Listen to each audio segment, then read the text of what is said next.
J'ai oublié de remettre le son, je viens d'enregistrer toute ma vidéo sans son. Bonjour. Soyez les bienvenus sur Floraison, qui est ma chaîne créative. Je suis Caléa.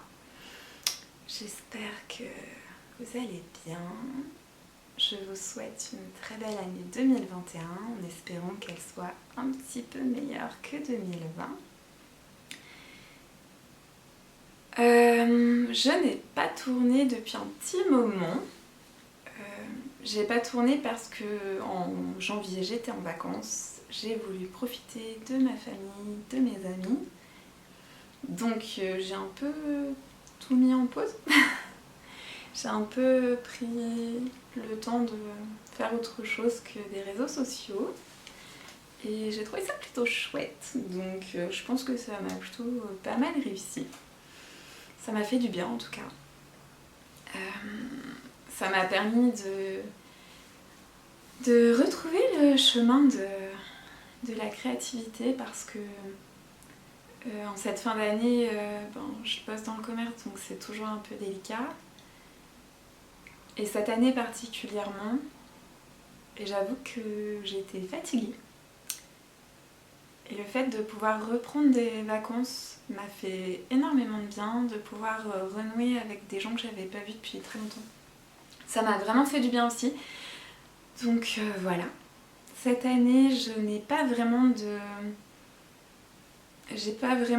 bonnes résolutions. Je suis pas très bonne résolution parce que j'ai du mal à les tenir. Mais j'avais quand même envie de me fixer un peu des objectifs créatifs. J'aimerais cette année utiliser mes stocks. J'ai énormément de laine. Énormément, non. Pas non plus de façon absolument indécente, mais j'ai au moins déjà, je crois que je vais avoir 5 quantités pour faire des pulls ou des gilets. J'ai pas mal de tissus pour l'été, pour l'hiver. J'ai pas mal de projets qui sont des projets dont j'aurais besoin mais qui sont pas super enthousiasmants à réaliser, vous voyez? Vous voyez un peu ce que je veux dire? Genre des t-shirts, il me faudrait un tablier pour la cuisine, il me faudrait, je veux utiliser mes chutes en faisant du patchwork, enfin... Donc voilà, j'ai plein de projets à faire. Et j'aimerais les faire avant de réinvestir dans du nouveau matériel. Ça marche aussi pour tout ce qui est peinture et tout ça. J'ai vraiment plein de choses à faire. Et puis dans mes futurs achats, il va falloir que je fasse à mon avis un peu plus attention aux couleurs que j'achète et aux tissus que j'achète parce qu'au final je m'aperçois que dans mon placard j'ai énormément de tissus qui ne me vont pas. Je les ai choisis parce que je les adore, je les trouve magnifiques, mais c'est des couleurs qui ne vont pas forcément très bien. Et je me suis aperçue de ça assez récemment. Ça a été un peu un choc parce qu'au final je me suis aperçue que beaucoup de couleurs que j'aime ne me vont pas, alors que des couleurs que je n'aime pas me vont. Donc je sais pas trop quoi faire de cette information. Disons que a priori je devrais me diriger plutôt vers des lavendes ou des choses comme ça. C'est des couleurs que je porte absolument pas du tout. Et pourtant le peu que j'ai, effectivement j'ai fait un essai avec mes tissus pour voir un peu, je les ai mis devant moi pour voir ce qui m'allait bien et tout ça. Et effectivement je me suis aperçue que j'avais pas du tout en tête la palette de couleurs qui m'allait. Après ça n'empêche pas, hein, j'ai tout à fait le droit de porter un vêtement d'une couleur qui me plaît, même s'il ne me convient pas à 100% et que ça me fait pas un teint de rêve, j'ai tout à fait le droit de porter ces choses là. C'est juste que du coup parfois je fais des choses, je suis hyper enthousiasmée par la couleur, je suis hyper enthousiasmée par le vêtement lui-même que j'ai créé et tout, et quand je le mets sur moi je me dis ouais bof. Et je pense que c'est en partie lié à ça, donc il va falloir que je fasse un petit peu plus attention à ça. Et donc cette année, j'aimerais continuer de créer, d'explorer, de tester plein de choses. Et donc du coup, tester plein de choses, peut-être que je vais tester toutes ces couleurs là que je porte jamais, mais qui visiblement me vont mieux que ce que je pensais. Je pense que je vais essayer un peu cette piste là, et puis je vais essayer la piste aussi plutôt en peinture et tout ça. Je vais essayer des pistes de couleurs. Je pense que je vous en parlerai aussi dans d'autres vidéos plus spécifiques sur la peinture, mais j'ai vraiment envie d'essayer des choses hyper colorées et très relâchées en fait. Et désintéressé du résultat final pour plutôt s'éclater avec ce qui me fait envie. Donc voilà, c'est ce que j'aimerais faire cette année. Pour tout ce qui est tricot, j'aimerais bien ne plus m'arrêter à quelque chose en me disant que ça fait peur.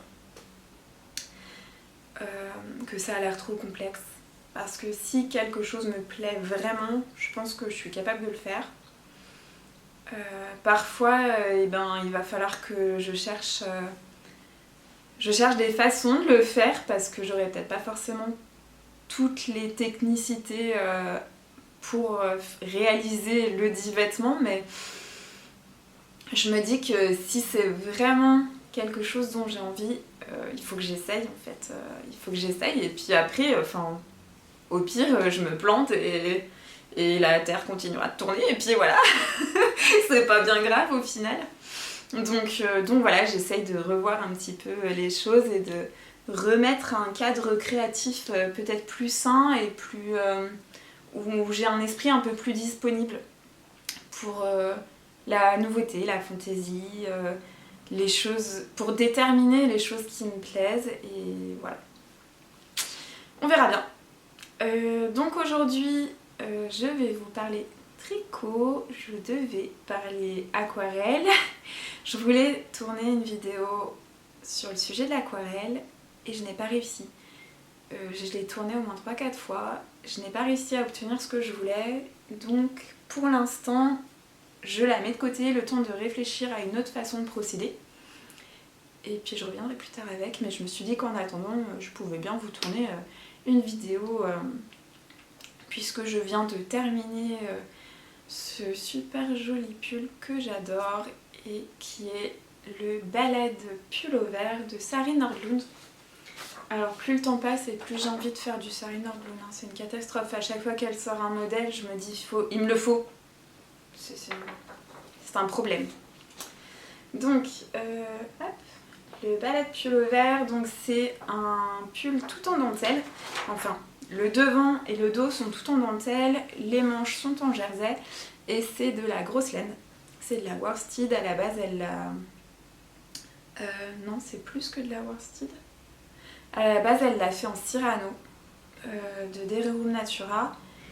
Et du coup j'ai cherché un fil équivalent, donc c'est du 150 mètres pour 100 grammes. Et donc moi j'ai pris de la Snelldane, dont je ne vous lirai pas le nom. Je vous lirai pas le nom de la laine, hein.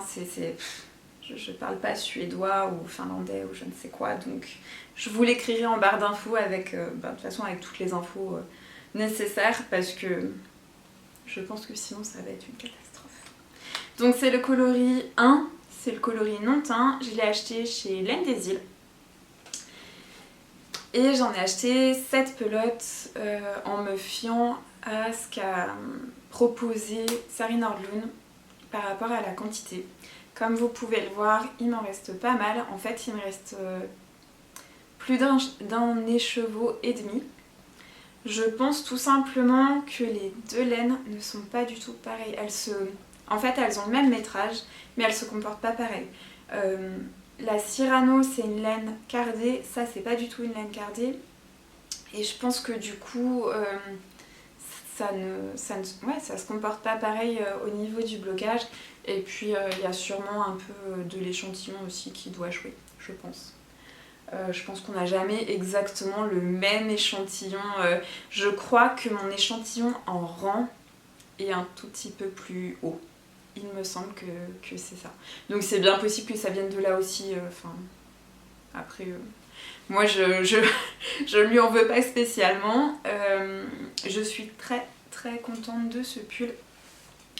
Alors je vais essayer de vous le montrer. J'ai fait la taille 2, c'est la taille 100 cm. Alors elle, normalement, elle prévoit une aisance. Donc le dos est en dentelle aussi. Elle, normalement, elle prévoit une aisance de 15 cm, sachant que je fais 92 cm de tour de poitrine et que la taille 2 faisait 100 cm, la taille 3 114. J'ai préféré prendre la taille 2 parce que 114 ça me paraissait vraiment beaucoup. Et j'ai bien fait parce que je le trouve vraiment très bien en termes d'aisance, je suis vraiment bien dedans. J'ai adoré le faire.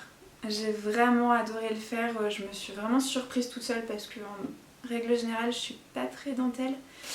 En tout cas avec la fingering c'est pas mon truc, ça m'ennuie assez rapidement en général, puis je fais tout le temps des erreurs, c'est un truc de fou. J'ai pas fait une seule erreur sur celui-ci. Et pourtant je l'ai fait 2 fois parce que je dis que j'ai fait un échantillon, mais en vrai j'ai fait un peu un échantillon à l'arrache en me disant ouais ça a l'air de coller ça a l'air de coller. Et puis vous savez la fille qui voit que en vrai ça colle pas vraiment et que ça a l'air un petit peu juste mais qui continue, et puis qui continue jusqu'à terminer son pull, jusqu'à l'essayer et s'apercevoir qu'il est ok, il est mettable mais il a pas du tout l'aisance que je voulais. Donc du coup en plus je l'avais tricoté en 10 jours, je voulais absolument faire des photos en montant sur Paris et tout, du coup je m'étais un peu boostée, je l'avais fait en 10 jours, j'étais trop fière de moi et en fait il était trop petit. Ce truc complètement ridicule. Je pense que je continuerai à faire ces choses-là parce que visiblement je suis abonnée à je vois que je fais n'importe quoi mais je continue, c'est pas grave. Et donc du coup je l'ai détricoté et je l'ai refait avec une taille d'aiguille au-dessus, donc je l'avais fait avec des 5,5 comme le préconisait Sarine Arbloon, et du coup j'ai dû racheter j'avais pas d'aiguille 6 donc j'ai racheté des aiguilles 6 et je l'ai tricoté en 6 et ça va beaucoup mieux. Ça va beaucoup mieux cette fois, j'ai l'aisance prévue, il est vraiment bien. Donc du coup en aiguille 6 ça monte vraiment vite, c'est peut-être pour ça aussi que la dentelle m'a moins dérangée que sur de la fingering. Mais alors concernant la dentelle et le niveau du pull en général, je trouve que c'est un pull qui est quand même relativement simple, il n'y a rien de vraiment compliqué. Faut vraiment suivre ce qu'elle dit et c'est tout, il n'y a vraiment pas de choses compliquées, c'est des jetés, des mailles ensemble, des GGT, il n'y a vraiment rien de compliqué. C'est juste qu'il faut être un peu concentré, notamment pour le début, parce que avant de rejoindre ici, vous avez un diagramme pour le dos, un diagramme pour un demi-devant, un diagramme pour l'autre demi-devant. Donc clairement, c'est pas le truc qu'on peut faire devant la télé, hein. Au moins au début. Après, à partir de sous les emmanchures, ça marche beaucoup mieux, c'est vraiment beaucoup plus simple et voilà, mais en plus le motif il est sur 36 rangs je crois, donc non, faut être un petit peu concentré quand même, mais franchement en étant un peu concentré, ça se fait vraiment tout seul, le patron il est limpide, moi j'ai trouvé aucune erreur, rien du tout. Ça s'est très bien passé, donc j'en suis vraiment très contente. J'ai fait quelques modifications. Alors elle prévoit des côtes 1-1 partout. Moi je suis pas une grande fan des côtes 1-1, je trouve que c'est souvent pas très élégant. En fait souvent elles s'écartent et tout et du coup je trouve pas ça très joli. Moi j'ai tendance à préférer les côtes de 2, en plus sur des gros fils comme ça je trouve que ça rend encore moins bien les côtes 1-1, donc je préfère vraiment les côtes de 2. Et j'ai fait moins de hauteur de côte ici parce que sinon il m'arrivait vachement plus haut. Et l'avantage de m'être trompée sur une première version, c'est que je me suis aperçue que ça montait trop haut pour moi. Et donc j'ai fait juste 2,5 cm de côte au lieu des 4 cm prévus ici. Au niveau des manches, j'ai pas fait les mêmes diminutions comme très souvent quand je fais un pull, un gilet ou voilà, parce que en fait, bah, moi j'ai le bras qui est assez épais à ce niveau-là en fait, et surtout, je vois pas l'intérêt de faire des diminutions ici alors qu'en vrai mon bras, il est droit là. Donc du coup, je fais souvent ça, c'est-à-dire que je fais droit sur 15 ou 20 cm et je fais mes diminutions ici. Et j'aime bien faire plus de diminutions à ce niveau-là, ça resserre un peu au niveau du poignet et je trouve que c'est joli. Enfin moi j'aime bien, je trouve ça confortable et je trouve ça joli, donc je fais comme ça. Et voilà, concernant la laine, elle est très chouette, elle est vraiment très chouette. Je l'ai achetée en me disant que ça changerait un peu de la Dairy Natura, effectivement elle se compare pas du tout pareil. J'ai été un peu surprise au niveau du bain, parce que, enfin au niveau du lavage je veux dire, parce que en fait je sais pas si vous... Je vais essayer de vous montrer. Je pense que vous le voyez. En fait, la laine, elle doit être pleine d'huile de filage. Vu que c'est un coloris non teint, je pense qu'il y en a plus que dans les autres coloris. Et donc, ce qui se passe, c'est que là, le coloris, il fait vraiment jaunâtre, crème. Enfin, c'est pas moche. Moi, je sais qu'il y a pas mal de gens que ça gêne les fils quand ils sont blancs, mais blanc cassé, un peu jaune. Moi, c'est pas un truc qui me dérange, mais là, ça fait vraiment beige. Ça fait vraiment beige très très clair. Mon eau de rinçage était marron. J'ai dû le rincer 3 fois avant de le mettre vraiment au bain. Et du coup, je l'ai mis au bain avec de la lessive et avec du vinaigre blanc pour bien qu'ils se détendent et qu'ils prennent de la place. Et je suis vraiment contente parce que, alors là ça fait un peu bizarre, du coup ça m'a pas choqué quand je l'ai tricoté, hein, mais là maintenant que je sens les deux, je vois bien, enfin je sens le côté un peu huileux entre guillemets de la laine, et ça n'a vraiment rien à voir avec ça, qui est très doux, qui est légèrement poilu. Pour ça, ça n'a rien à voir avec la Dairy Natura, vraiment... voilà, un petit côté poilu, je pense pas que j'arriverai à vous montrer, mais c'est vraiment sympa. Ça a perdu en jaune en fait, il s'est vraiment bien blanchi. Alors il est pas blanc blanc, hein, il reste blanc un peu cassé, mais il s'est vraiment bien blanchi, bien assoupli, bien adouci. Je pense que justement en comparatif avec la Dairy Natura, la laine est un tout petit poil plus douce. Franchement, c'est à pas grand chose, mais en tout cas, moi là, je le porte. J'ai juste un débardeur en dessous, et honnêtement, je le porte très bien sans problème. Ça me pique pas, ça ne me pique pas du tout. C'est pas une laine qui est hyper douce comme un mérino super wash ou quelque chose comme ça, mais moi ça me pique pas du tout. C'est un petit peu sec, mais c'est vraiment doux. Et j'aime vraiment beaucoup ce pull. Je suis trop contente de m'être décidée à le faire et de pas avoir eu peur du fait qu'il soit trop dur, parce qu'il était en anglais et parce que c'est de la dentelle expliquée en anglais. J'aurais pu me dire bah écoute non, j'ai pas envie de m'embêter ou j'ai peur ou quoi que ce soit, et j'y suis allée et je suis vraiment contente parce que je l'aime vraiment beaucoup. Et je pense que je vais essayer de faire d'autres choses un peu comme ça. Je sais qu'il y a d'autres pulls comme ça où j'ai un peu peur, notamment dans des... je sais qu'il y a des jacquards de Kathleen Hunter qui me tentent bien. Donc je me dis que je vais peut-être me lancer. Il y a le Nordiska et le White Horse, je crois que c'est ça. Ghost Horse, je ne sais plus. Qui me plaisent beaucoup, donc du coup je me dis je vais peut-être bien me lancer. Finalement c'est peut-être bien une bonne idée. Ça fait un défi, et puis on a un pull qu'on aime vraiment et pas qu'on a choisi, je vais pas dire par dépit parce qu'il y a plein de jolies choses, mais il y a des patrons sur lesquels on a des réels coups de cœur, et je pense qu'il faut suivre ces coups de cœur là parce que ça en vaut vraiment la peine quoi. Même si c'est un peu plus long ou que ça demande un peu plus d'attention, franchement je suis vraiment trop contente. Du coup il me restait de la laine et j'ai dit que je voulais utiliser mes restes de laine et je me suis lancée dans autre chose dont j'avais besoin également. C'est un bonnet.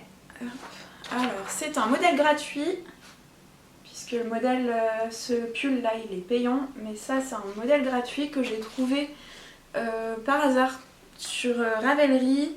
C'est le February Hat. February. C'est un modèle donc gratuit de Kate Gagnon Osborne. Je vous mettrai toutes les références en bas. C'est un modèle très très simple, donc dans une laine équivalente ou un peu plus fine que ça. Et c'est juste des points texturés. Moi j'aime bien les bonnets comme ça qui sont un peu mixtes et vraiment très simples. Donc du coup je me suis lancée là-dedans. Hop. Et voilà. Hop. Alors attendez. Je vais essayer de ne pas perdre de maille. Ah, là je pense qu'on voit vraiment bien la différence entre les deux. Parce que celui-là, bien sûr, il n'est pas bloqué. Et vraiment, la différence entre les deux, elle est incroyable, quoi. C'est pas du tout la même texture. Franchement, cette laine, vraiment, je l'aime beaucoup. Elle est vraiment très très chouette. Donc, j'en suis là. J'en suis au 3e panneau de texture. J'en ai encore 2,5 à faire. Et puis après, il y aura les côtes, la couronne de diminution et puis le pompon. Alors je pense que je vais mettre un pompon qui flash. En fait, moi je suis pas très douée pour faire les pompons, j'en mets jamais assez, du coup mes pompons sont toujours tout flop flop. Mais mon homme a eu la gentillesse de me faire des gros pompons bien fournis avec des laines qui me restaient. Et notamment j'ai un gros pompon rose fluo et je me dis ça pourrait être super rigolo pour le pumper un peu, ça pourrait être très très cool. Et voilà. Là pareil, donc ils mettent des côtes 1-1, je mets des côtes 2-2. Je n'aime pas les côtes 1-1. Mais ouais, j'espère que la taille sera bonne. J'ai pas fait d'échantillon, j'avais pas trop envie. Je me dis au pire il sera un petit peu grand et je le donnerai à quelqu'un d'autre, c'est pas très grave. Et puis voilà. Voilà. Alors j'ai l'impression que c'est un petit peu... Ouais, ça sera mieux. Ouais, j'ai quand même hâte de voir ce que ça va donner. Et puis en vrai j'ai bien besoin d'un bonnet, donc ça serait cool que ça marche quand même. Et puis voilà, sinon à part ça, j'ai fait des chaussettes parce que j'avais besoin de chaussettes. Hop, donc c'est des laines autorayantes du bruit des aiguilles. J'avais commandé plusieurs boulettes, donc je pense que je vous montrerai tout en même temps quand j'aurai terminé. J'utilise 2 patrons parce que je suis une débutante en chaussettes, donc j'ai utilisé 2 patrons. Le patron de Sautricot où il y a plein de vidéos et de photos qui montrent tous les aspects techniques, donc c'est très très bien. Et puis le tuto gratuit de The Knitting Bunny, c'est les chaussettes d'Ella Perrault. Et les deux sont très bien. Après, moi je sais que j'aime bien le support vidéo pour apprendre, donc j'étais très contente que Sautricot ait fait son petit combo, parce qu'en fait dans celle de Sautricot il y a les deux chaussettes, donc il y a du talon vers la... c'est pas le talon là-bas, du talon vers la cheville et l'inverse. Donc du coup ça va permettre de se familiariser avec les deux et d'essayer les deux, de voir ce qui nous plaît plus et tout. Mais je pense que je parlerai de ces chaussettes quand je les aurai terminées la prochaine fois. Voilà. Et ben je crois que c'est tout pour aujourd'hui. Il n'y avait pas grand chose, mais j'avais trop envie de vous montrer mon beau pull que j'aime beaucoup trop. Et puis je me disais que j'avais un moment pour filmer, donc c'était l'occasion. J'espère que ça vous aura plu. Si vous avez des questions, n'hésitez pas. Merci beaucoup d'avoir suivi cette vidéo jusqu'au bout. Je vous souhaite une excellente fin de journée. J'espère que vous ça va, que vous tenez le coup et puis que ça va aller pour la suite. Et puis on se retrouve dans une prochaine vidéo.